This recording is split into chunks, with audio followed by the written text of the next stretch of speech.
I just had to let you know you're.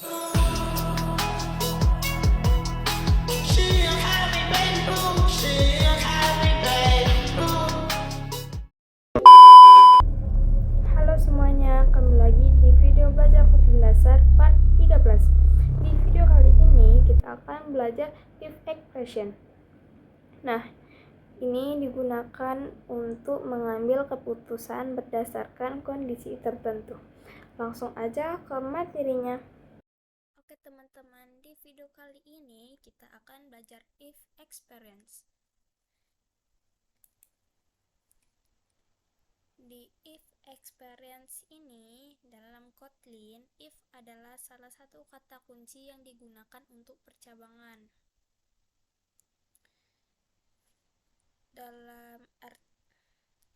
Dalam artian percabangan ini adalah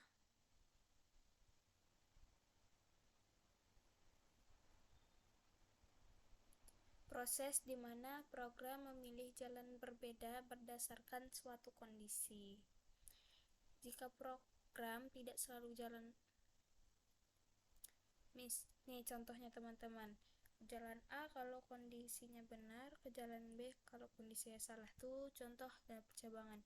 Percabangan artinya kita bisa mengeksekusi kode program tertentu ketika suatu kondisi terpenuhi. Hampir di semua bahasa pemrograman mendukung if experience ini. Ini contoh dari if experience ini ya teman-teman. Jika kondisinya bernilai true, maka isi blok if akan dieksekusi. K akan dijalankan. Itu teman-teman. Lalu nih, contohnya seperti ini teman-teman. Nih, nilai akhir ujiannya ini 90. Jika nilai ujiannya 90 ini lebih besar dari 80, maka hasilnya akan good job. Sekarang else experience. Block if akan dieksekusi ketika kondisi if bernilai true. Kadang kita ingin melakukan eksekusi program tertentu jika kondisi if bernilai false. Hal ini bisa dilakukan menggunakan else experience ini. Ini contohnya teman-teman. Nah, kalau misalnya mau yang else, jika kondisinya bernilai false, maka isi blok else-nya akan dieksekusi. Sama kayak ini teman-teman. Contohnya, nih, kan kalau misalnya nilai akhirnya lebih besar dari 80, dia akan tulis good job. Tapi kalau misalnya else, kalau misalnya salah, maka dia akan mengeluarkan try again next year. Contohnya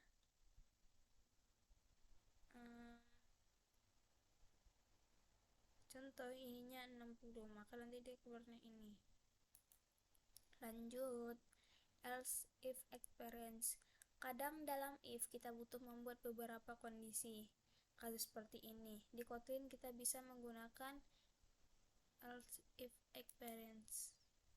Nah, kalau ini tuh kita bisa buat beberapa. Nih, kalau misalnya kondisi boolean 2. Pokoknya dalam ini kita bisa buat beberapa percabangan lah, gitulah.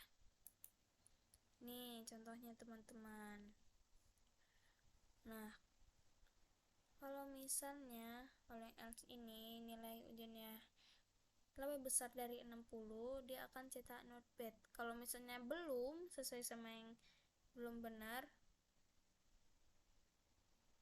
maka dia akan keluar ini. Bahkan nilai ujian ini lebih besar dari 60, salah. Jadi tuh. Oke, kita coba di aplikasi itu.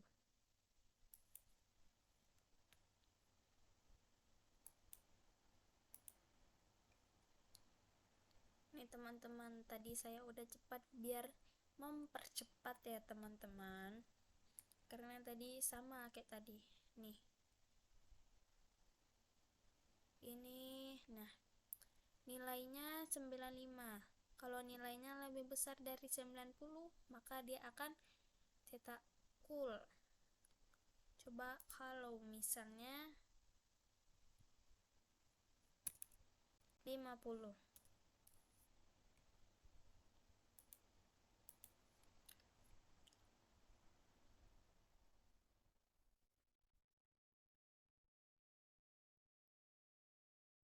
Ntar ya teman-teman, lagi loading.